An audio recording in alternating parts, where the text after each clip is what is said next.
Mesdames, Mesdemoiselles, Messieurs, bonjour. Le pétrole à la une. Le pétrole qui était à l'ordre du jour du Conseil des ministres qui s'est réuni à 10 heures ce matin à l'Elysée. Le pétrole dont parlent, avec difficulté d'ailleurs, les pays méditerranéens producteurs et les compagnies utilisatrices à Tripoli en ce moment même. Le pétrole dont le prix va inévitablement monter ces prochains mois. Le pétrole, mais aussi les relations entre Paris et Alger.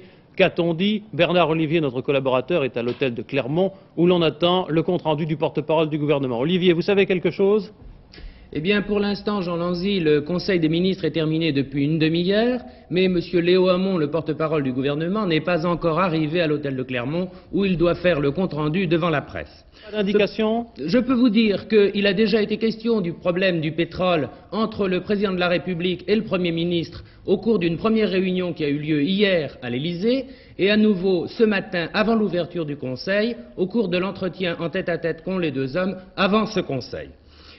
Je ne sais pas si M. Léo Hamon nous parlera des décisions qui ont été éventuellement prises au cours de ce Conseil, car cela pose un certain nombre de problèmes diplomatiques qui exigent le secret. Cependant, je retourne tout de suite au compte-rendu que va faire M. Léo Hamon, et bien entendu, s'il en parle, je vous rappelle, avant la fin du journal. Oui, d'accord. D'ailleurs, écoutez, si vous le voulez, comme cela a une influence sur les valeurs boursières, nous serons en liaison avec l'hôtel de Clermont, avec vous-même, juste avant la bourse, c'est-à-dire vers 13h32.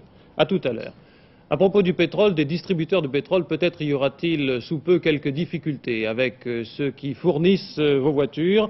Ce matin, les pompistes ont parlé d'une éventuelle grève en se réunissant. Ils veulent une augmentation de leur marge bénéficiaire. Vous vous souvenez peut-être que la dernière fois qu'il y avait eu blocage des pompes, c'était aux vacances de 1968, alors que pompistes et grandes compagnies se disputaient 1 centime d'augmentation au litre d'essence. Cette fois, je ne sais pas comment on trouvera une solution. Nous poursuivons avec quelques autres nouvelles de France. Politique d'abord, résultat d'un sondage réalisé par notre confrère Ouest France dans les départements de l'ouest de la France. 72% des Français habitant dans cette région considèrent que l'élection du maire de leur commune est plus importante que celle du député. 72%. Ce sondage fait apparaître aussi que le caractère politique des municipales est peu marqué, même dans les villes.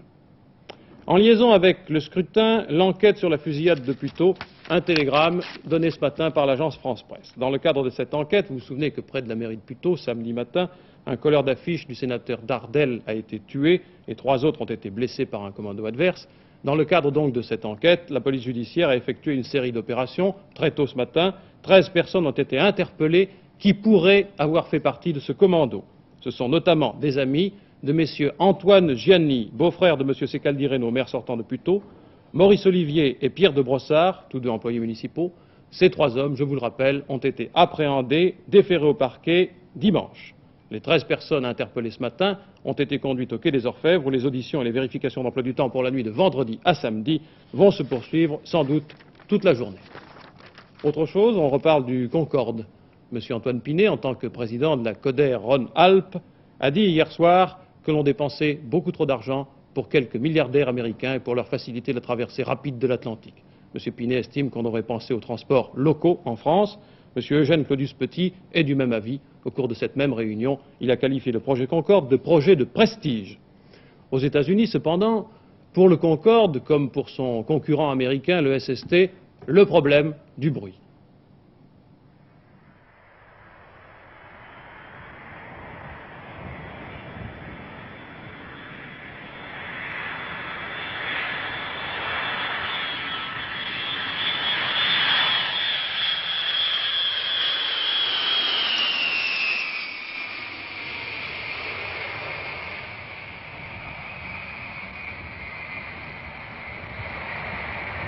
Aux États-Unis, la campagne contre le supersonique américain SST, toujours bloquée par un veto du Sénat, menace maintenant le Concorde, qui pourrait se voir refuser l'atterrissage à New York. En effet, un jeune député de l'État de New York veut faire passer un projet de loi contre le bruit qui interdirait pratiquement l'atterrissage des supersoniques, Concorde en particulier, à New York, sous le couvert d'une limitation du bruit en décibels. Quelle est votre argumentation au sujet du Concorde et du supersonique? Well, I feel that if the Concorde can meet the requirements that I'm setting in my bill here in New York, that is the noise. Si le Concorde correspond aux normes de bruit que je fixe dans ma proposition de loi, bravo pour le Concorde. Last week, and I certainly feel the Concorde is a marvelous achievement of both French and British technology. J'étais en Grande-Bretagne la semaine dernière, j'ai vu le Concorde, C'est une remarquable réalisation de la technologie franco-britannique. Je ne veux pas m'opposer au progrès, mais il y a 7,5 millions de personnes qui vivent autour de l'aéroport Kennedy et ils ont le droit d'être protégés contre le bruit excessif. Si le Concorde ne fait pas trop de bruit, très bien. Ma proposition de loi n'est pas discriminatoire contre le Concorde ou tout autre avion. Elle est faite pour protéger la santé et la sécurité des habitants de New York.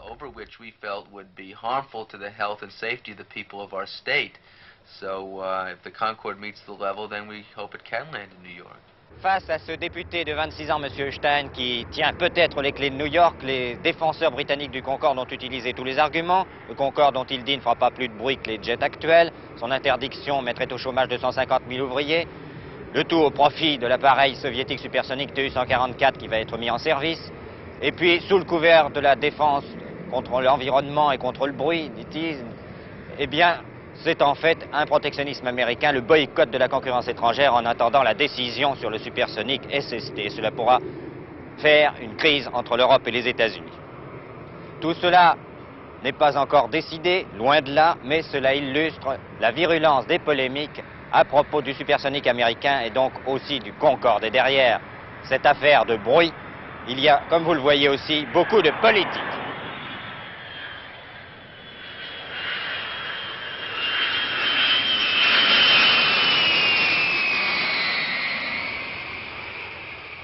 On continuera en tous les cas d'écouter avec beaucoup d'attention. Brève nouvelle de l'étranger, Indochine, une lueur d'espoir pour certains de nos confrères portés disparus au Cambodge. En effet, ce matin, M. Schwartz, secrétaire général du comité pour la sauvegarde des journalistes en mission dangereuse, déclare « Nous avons recueilli l'impression que certains, au moins des 17 journalistes disparus au Cambodge, sont encore en vie. » M. Schwartz a fait état, pour étayer son affirmation, de déclarations d'un officier Viet Cong capturé et qui aurait été présent au moment de l'acheminement vers l'arrière de ces journalistes. On a cru pouvoir reconnaître nettement 6 de nos confrères, d'après les descriptions faites par l'officier. Pas d'autres détails pour l'instant. Vous savez que ces 17 journalistes sont de différentes nationalités. Il y a des Français, des Américains, des Japonais. Sur le terrain, combat au sol, où on attend une reprise prochaine de l'offensive des sudistes. Ces derniers, selon Saigon, ont repris la colline 331. Emportée par les communistes jeudi, reprise par les sudistes vendredi, réoccupée par les communistes samedi, retombée aux mains des sudistes lundi. La victoire un jour aux uns, un jour aux autres, les morts des deux côtés. Combat aérien au-dessus de la frontière Sud-Vietnam-Laos, par ailleurs, entre missiles SAM tirés du Nord-Vietnam et appareils américains chargés de bombarder la piste Kim. Berlin, les autorités est-allemandes perturbent à nouveau le trafic sur les voies d'accès à la ville. Représailles contre la réunion prévue ces jours-ci de parlementaires chrétiens-démocrates à Berlin-Ouest. À Télésoir, vous pourrez suivre un reportage de Maurice Werther sur ces blocages de circulation. Montevideo, libération de l'agronome américain Claude Fly après 207 jours de captivité chez les Tupamaros. Âgé de 65 ans, M. Fly a été hospitalisé dès sa libération à l'hôpital anglais de Montevideo que nous voyons sur cette photographie. M. Fly, en effet, vient d'être frappé par un infarctus.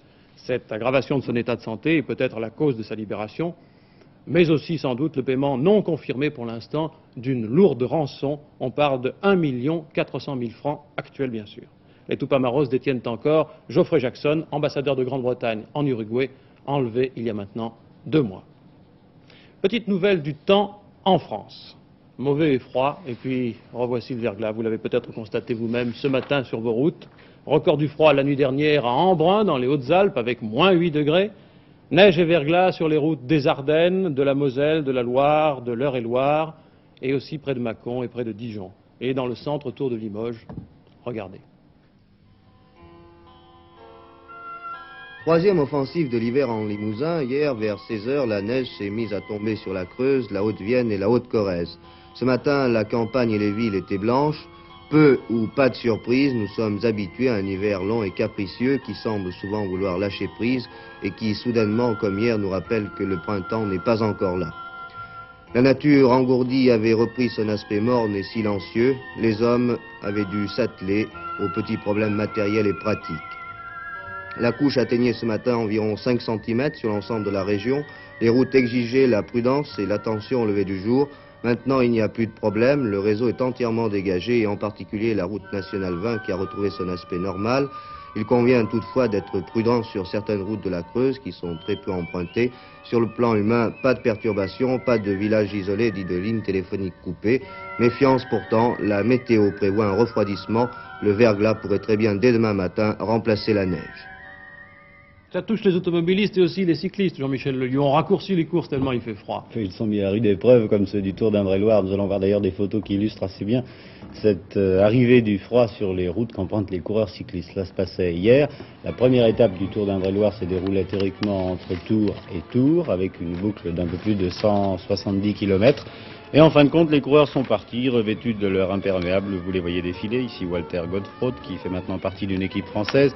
Et il y aura une tentative d'échapper de deux hommes, deux courageux, alors que derrière, eh bien, on essaye surtout de lutter non pas contre l'échappée, mais contre le froid, en se munissant de gants et de jambières. Ici, Proust et Zoetemelk, les deux échappés qui seront finalement décrétés vainqueurs, bien que l'étape ait été quelque peu perturbée, puisque l'arrivée n'a pu être jugé à Tours comme prévu, mais 70 km avant. On ne tiendra d'ailleurs dans le classement aucun compte des 5 minutes d'écart qui séparaient alors les deux hommes du peloton. Dans les voitures, on se réchauffait comme l'on pouvait, beaucoup mieux en tout cas que les coureurs cyclistes, même que les échappés devant ici, qui ont fait d'ailleurs une mémorable échappée de près de 100 km.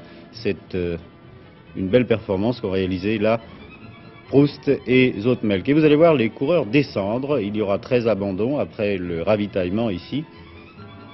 13 abandons. Ces hommes seront d'ailleurs ce matin au départ de la deuxième étape. Ils sont obligés de courir au bord de la route, tout simplement pour se réchauffer, parce que les pieds et les mains sont gelés. Ah, je croyais que c'était glissant. Non, c'est pas ça. Non, non, uniquement pour se réchauffer les pieds. Vous savez que lorsque l'on fait du vélo l'hiver, on a surtout froid aux mains et aux pieds, car les pieds n'ont pratiquement aucune... Ils ont une action, disons, mais aucune mobilité. Voilà, une nouvelle version, le cyclisme à pied maintenant. Le cyclisme à pied, presque du cyclocross. Jean-Michel, j'ai l'impression que ce soir, à la mi-temps des 3 matchs qui vont se jouer, on va remplacer les traditionnels citrons par un grog aussi, parce qu'il fait froid un peu partout. Hein. Effectivement, oui. Sauf peut-être un match qui a lieu à Alès, et espérons que là-bas, un peu plus dans le sud, il fasse un peu meilleur. Il y a en tout cas 3 matchs à rejouer de 16e de finale de la Coupe de France. À Boulogne, Red Star, Reims, si les terrains le permettent. À Caen, Nantes, Valenciennes, et à Alès, Bordeaux, Aix. Il y aura prolongation des demi-temps et ensuite alors on jouera les pénaltys, c'est la coutume, de façon à désigner enfin un vainqueur pour ces 16e de finale matchs à rejouer. L'autre match, Joinville-Saint-Cyr, aura lieu dimanche, je crois. En ce qui concerne le football toujours, espoir français contre l'Algérie cet après-midi, sorte de match retour. À l'aller en Algérie le 13 janvier, les Français avaient gagné par 2-1. Et puis il y a aussi un match à l'INS junior contre l'armée. Il nous faut, et il nous faudra de plus en plus, je crois, ces jours prochains, parler aussi de 2 hommes que vous allez reconnaître facilement sur cette photo, Cassius Clay et Frazier. C'est pour bientôt. Au début de la semaine, oui. Oui, c'est pour lundi soir. Le prix des places, pour l'instant, les places de ring atteignent 400 000 anciens francs. Je dis bien 400 000. Les 2 hommes sont venus à la pesée à New York aujourd'hui. Ensuite, Frazier doit repartir pour Philadelphie et Clay rester à New York. Et d'ailleurs, pour ne pas qu'il y ait de dispute entre les 2 hommes avant le combat, eh bien la pesée a été arrangée de façon à ce qu'ils ne se rencontrent pas.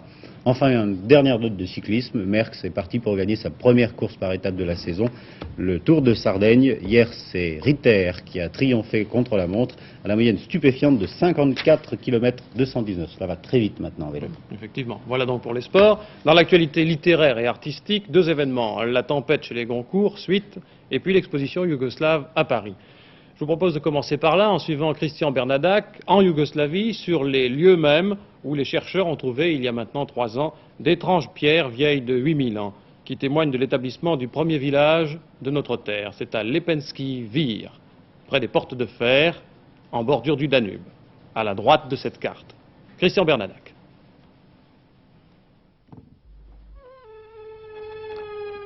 Quelques coups de pioche, ici et là, sur les bords du beau Danube gris, près des portes de fer. Travail de routine pour des archéologues yougoslaves chargés de prospecter les régions que l'homme d'aujourd'hui a décidé d'équiper en usines, en centrales, en routes. Petite découverte traditionnelle et soudain,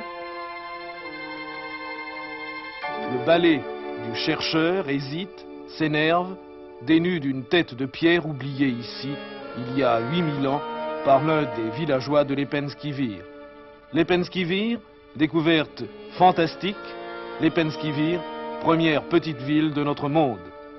Champollion croyait que notre civilisation était née il y a 3000 ans en Égypte, puis Loftus découvrit le pays de Sumer, Il y a 2 ans, Panorama vous présentait la ville la plus vieille du monde, Çatalhöyük, 6500 ans.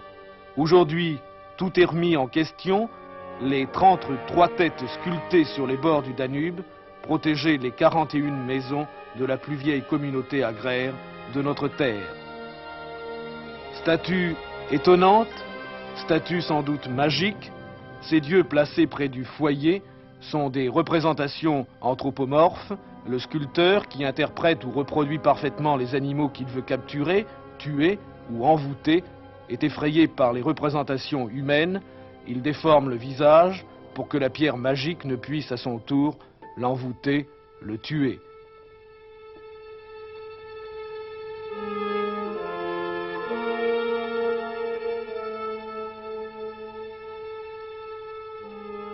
Autre surprise pour les archéologues, les maisons sont toutes en forme de trapèze, plan inconnu jusqu'à ce jour. Pour les Yougoslaves d'aujourd'hui, le particularisme de leur société a donc réellement commencé ici, il y a 80 siècles. Restait à découvrir le squelette de l'homme de Lepenski Vir. En soulevant les dalles des habitations, le professeur Dragan Srerović, inventeur du site qui ne cache pas sa joie, allait réveiller son lointain ancêtre. Ces ossements, transportés à Belgrade, sont étudiés, classés, comparés. Peut-être aurons-nous demain son portrait robot. Chacune des 41 maisons avait donc ainsi, près du foyer, sa nécropole.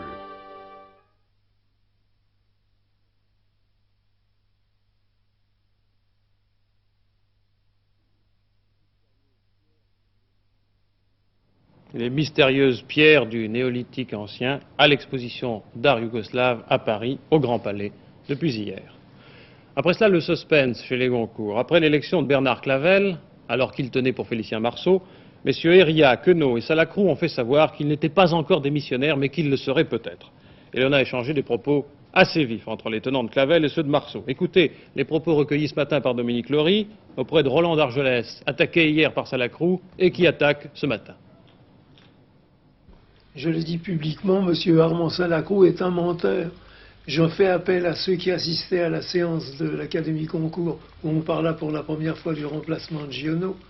Eh bien, il est certain que jamais on avait dit qu'on voterait pour Félicien Marceau. On avait simplement chargé Salacrou de faire éventuellement une démarche auprès de celui-ci pour nous dire s'il se consentirait, s'il se présentait ou non à l'Académie Goncourt. Et pourquoi une telle violence dans les propos ? Parce que Armand Salacrou, dont on connaît le goût immodéré de la publicité, a voulu se faire mettre en avant. Il a fait un numéro de cirque en m'insultant, en gesticulant. Moi, je ne suivrai pas sur ce terrain dangereux. Je pourrais dire que nous qui avons voté pour Clavel, l'avons fait en toute indépendance, sans obéir à la pression de qui que ce soit. Je voudrais bien que lui puisse me jurer la même chose. Il dit que la seule excuse de Roland d'Argelès, permettez-moi de vous le dire, c'est son âge. Son âge, oui. Mais je ne peux pas, pour lui faire plaisir, me suicider à la table des Goncourt. Mais je trouve cette attaque grossière, et comme je l'ai dit dans une déclaration à la presse, je ne veux pas me mêler à une discussion qui s'adresse si bas, c'est une discussion de trottoir. Armand Salacrou conteste le talent de Clavel, qu'en pensez-vous ? Je pense que Armand Salacrou a eu beaucoup de talent, c'est en souvenir de ça que je l'excuse. Quant à l'œuvre de Clavel, c'est une œuvre populaire, magnifique, c'est une œuvre généreuse, une œuvre à grand cœur. Nous ne sommes pas pour les cœurs secs, nous sommes pour les esprits féconds et pour les cœurs généreux. C'est le cas de Clavel. M. d'Argelès est octogénaire, mais il a gardé une grande vigueur de langage, vous l'avez vu. On dit que certains de ses amis lui ont proposé de battre le fer à sa place, de croiser le fer à sa place, contre ceux qui l'ont attaqué. On en est là. Ces Goncourt ont donc leur querelle de famille. J'espère que l'atmosphère d'Hebdo-Midi Femme avec Paul Lefebvre sera plus sereine.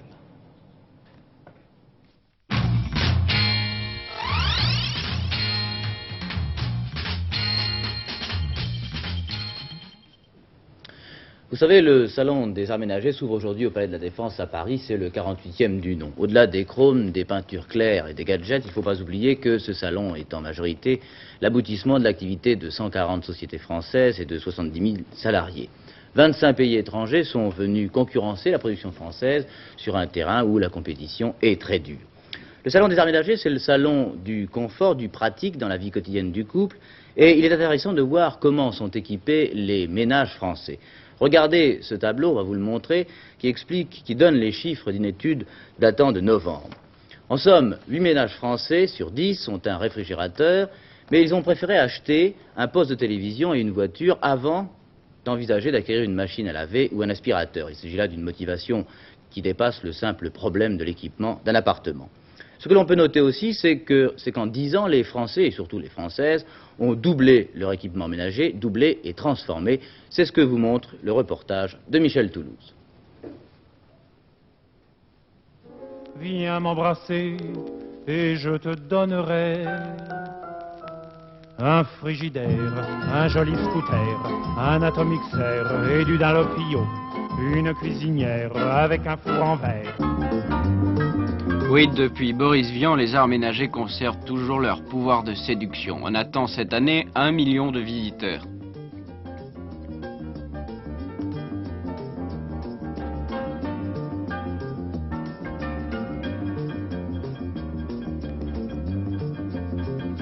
Chaque année, on a l'impression de retrouver toujours les mêmes objets sur les mêmes stands.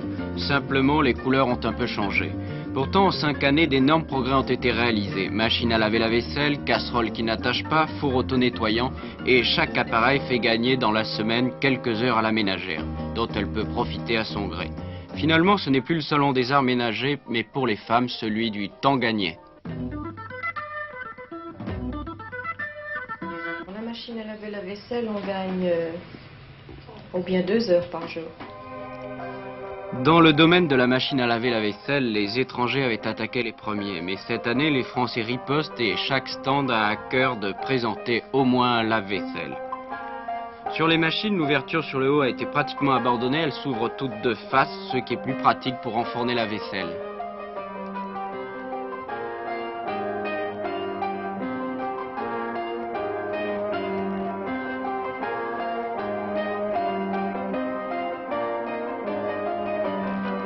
Comme vous pouvez le voir, toutes les machines se ressemblent étrangement, car elles ont toutes bénéficié de l'expérience acquise avec les machines à laver le linge.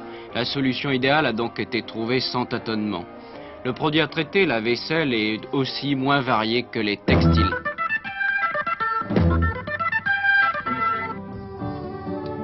Gain de temps aussi avec les casseroles qui n'attachent pas. Une nouveauté cette année, les moules à gâteaux recouverts d'une pellicule de téflon comme pour les casseroles, ce qui permet un démoulage sans problème. Vous avez donc moins de chances de voir le flanc œuvre de votre matinée s'effondrer lamentablement au moment du démoulage.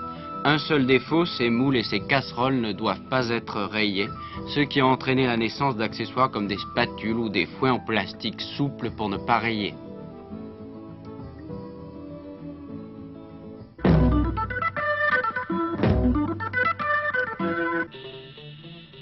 Les fours auto-nettoyants qui suppriment la corvée de récurage.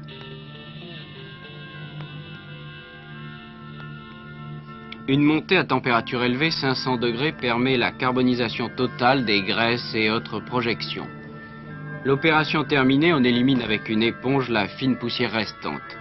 Il existe 2 types de fours auto-nettoyants, ceux à nettoyage par catalyse, emploi d'un émail spécial sur les parois du four, et ceux à nettoyage par pyrolyse, procédé réservé uniquement aux fours électriques.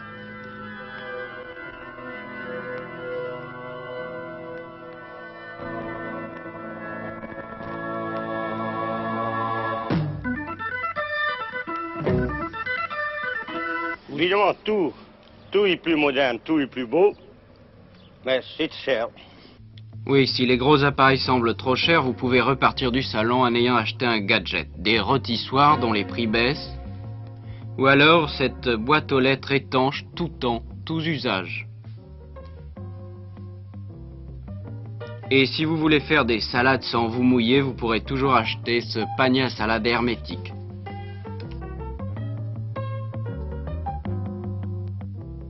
Et si par hasard dans art ménager, le seul mot qui vous intéresse c'est art, une utilisation inédite de la machine à coudre, la peinture piqûre. Et ce n'est pas de la peinture surréaliste, car à côté de la machine à coudre, le parapluie manque. Dernier gadget, la cuisinière qui s'allume automatiquement sans allumette ni briquet. Tous ces objets permettent aux ménagères de gagner du temps, mais pour quoi faire? Et qu'est-ce que vous faites de ce temps libre? Ici, à la campagne, première chose, c'est le jardin. Oui, je m'occupe plus de mes fleurs, je m'occupe plus du jardin, du désherbage, de tout ça. C'est mieux entretenu qu'avant. L'un des objectifs majeurs de ces appareils, c'est bien entendu de faciliter le travail de la femme à la maison. Et là se pose le problème, de nouveau, le problème de la cuisine quotidienne en 71. Il y a en France 13 millions de femmes, dont la moitié environ travaillent. 1 300 000 dans les exploitations agricoles, 3 500 000 dans le secteur tertiaire et le reste dans l'industrie. Toutes ces femmes ont en fait un double métier, l'un à l'extérieur, l'autre à l'intérieur chez elles. Ont-elles le temps de faire la cuisine? Et quelle cuisine? La grande ou la quotidienne? Ce qui est sûr en tout cas, c'est que la littérature gastronomique jamais n'avait eu autant de succès. Geneviève Gallet.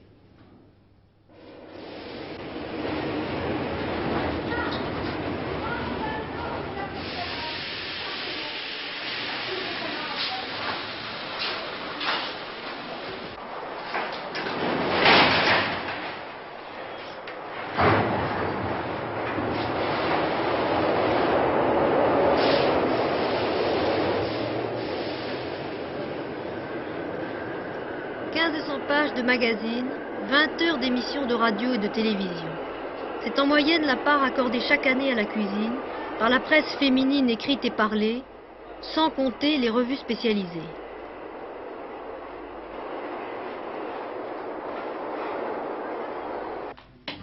La radio, à elle seule, consacre près de 5 minutes par jour.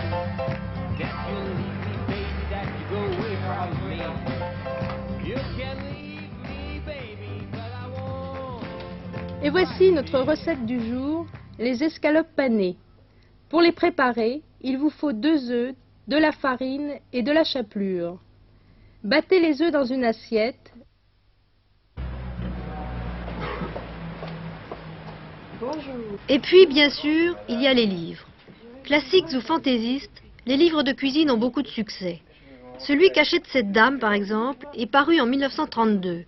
Il a été réédité, modernisé et vient d'atteindre le chiffre record de 2 300 000 exemplaires vendus. C'est bien encore la preuve que les femmes s'intéressent à la cuisine. Très clair. Ah oui. Surtout, il est très illustré. Il est très illustré et puis il est très complet. Mais se servent-elles vraiment de toutes ces recettes? Oui, c'est très bien. Hier soir, quand vous êtes rentré à votre domicile par le métro, on vous a vu en train de lire une recette de cuisine d'un magazine. Comment se fait-il qu'aujourd'hui, on vous voit ouvrir des boîtes de conserve? Bien, vous savez, je travaille toute la journée et ça m'est pas tellement facile de faire des grands menus, des grands repas. Donc j'ai toujours une réserve de boîtes de conserve que j'essaie d'améliorer le mieux possible pour que mon mari ne soit pas trop mécontent. Mais alors pourquoi lisez-vous ces rubriques? Parce que c'est toujours intéressant de se documenter sur des nouvelles recettes que je ne connais pas. Ça donne des idées, c'est joli à regarder et ça fait envie. La radio a-t-elle plus de persuasion? Alors je croyais que c'était des escalopes panées aujourd'hui. Ah mais non, pas du tout. Ça colle pas. Moi je fais mon marché pour la semaine. Alors naturellement, moi le samedi j'achète du poisson. Et j'achète du poisson pour 2 fois par semaine. Je mange le samedi, puis le mercredi. Comprenez-vous, j'ai un frigidaire, je le mets dans le frigidaire. Mais j'achète toute ma marchandise pour la semaine. Ça ne colle pas comme elle raconte. On ne peut pas faire comme elle raconte. Elle dirait aujourd'hui, mettons, pour demain, ça pourrait encore aller. Ou alors elle le dirait pour la semaine. Mais autrement, tout ce qu'elle dit, ça ne va pas pour moi. C'est trop tard. C'est trop tard. Est-ce que vous avez essayé votre nouveau livre de cuisine? Oh, non. Mais alors pourquoi vous l'avez acheté? Pour mon mari. Parce que c'est son hobby, la cuisine, c'est sa joie, il travaille beaucoup, il est très occupé, ça l'amuse énormément. Alors hier soir, on recevait quelques amis et il nous a fait un osso bucco. Seulement, c'est délicieux, c'est très bon, j'adore ça, mais alors, ça fait une vaisselle. Et c'est moi qui range, vous voyez. Alors ça, j'aime bien la cuisine, mais j'aime mieux aller au restaurant. Monsieur, est-ce que vous pensez qu'il est indispensable d'avoir un don pour faire de la bonne cuisine? Oui, c'est nécessaire, avoir un don et avoir évidemment beaucoup de temps pour la faire et pour la préparer. Donc ça demande beaucoup de personnel, beaucoup de préparation d'avance. Certaines cuissons demandent 24 heures, 48 heures même, donc c'est à partir de ces bases que nous faisons une cuisine qui est à peu près rentable et qui est à peu près bonne. Est-ce que vous pensez qu'il peut y avoir quand même des cuisiniers amateurs valables? Oui, oui. Les recettes qui sont dans les magazines sont très bien expliquées, sont très bien faites. Mais ce qu'il y a, c'est que devant l'ampleur de certaines recettes, la personne qui les exécute, des fois, ne réussit pas ce qu'elle veut à la fin de sa recette. Et souvent, ça ne donne pas le résultat escompté. En fait, la cuisine autrefois quotidienne est devenue aujourd'hui loisir, rêve, évasion. On lit, on découpe, on classe les recettes, mais bien souvent, on ne va guère plus loin. On ne devrait pas passer des sujets comme ça à Télémidi, nous les malheureux de Télémidi qui ne pouvons jamais nous mettre à table avant 13h45. Nous allons conclure, pas parce que nous sommes pressés d'aller à table, nous allons conclure parce que l'heure approche, mais d'abord, Conseil des ministres, y a-t-il quelque chose sur le pétrole, Bernard Olivier? Eh bien, comme je vous l'ai laissé entendre tout à l'heure, M. Léo Hamon a été très discret sur les problèmes pétroliers. Il nous a dit une seule phrase, la voici: face aux décisions du gouvernement algérien, le gouvernement français a arrêté sa position, mais pour les raisons diplomatiques que je vous ai données tout à l'heure, le porte-parole du gouvernement n'a rien ajouté. Alors je pense qu'il faudra attendre que le gouvernement français prenne des décisions pour en savoir le détail. À vous, Cognac-Gay. Oui, que le gouvernement français les communique aux autres gouvernements et notamment au gouvernement algérien. À la bourse hier, la baisse des valeurs pétrolières s'était un petit peu arrêtée alors qu'il y avait effritement général des cours. Qu'en est-il aujourd'hui, Gérard Vidalange, pas Bernard, Gérard? Allons-y, c'est Michel Tardieu qui est là, mais ça n'a pas d'importance. Alors bonjour Michel, qu'en est-il quand même? Bonjour Jean, il ne se passe pas grand-chose de spécial sur les pétroles. Je veux dire que les pétroles suivent la tendance générale, et comme il ne se passe rien d'une façon plus générale à la Bourse de Paris aujourd'hui, les écarts sont très limités en hausse comme en baisse, et les transactions, elles aussi, sont faibles. On a pourtant beaucoup parlé hier de l'élargissement du marché de Paris au cours d'une réunion qu'avait organisée le Crédit Lyonnais à l'occasion de l'entrée prochaine de la Commerzbank à la Bourse de Paris. Cette valeur bancaire allemande sera introduite mardi prochain. Vous savez que la Commerzbank est, avec le Banco di Roma italien, l'un des associés du Crédit Lyonnais sur le plan européen. Monsieur Valéry Giscard d'Estaing, au cours de cette réunion, a souligné que la Commerzbank serait la troisième grande banque banque étrangère accueillie par la Bourse de Paris, et il a rappelé que 20% environ des titres cotés à Paris sont des titres de valeurs étrangères, et qu'il représente entre 18 et 25% des transactions. Le ministre des Finances a souligné à cette occasion qu'il souhaitait que les étrangers s'intéressent de plus en plus au marché de Paris, et il a dit que probablement la meilleure information au sujet des valeurs boursières françaises et l'augmentation de la rentabilité des sociétés françaises seraient les deux facteurs les plus susceptibles d'attirer les étrangers par-dessus les frontières. En attendant que les étrangers arrivent, les Français sont livrés à eux-mêmes et ils cherchent dans la conjoncture des facteurs d'optimisme.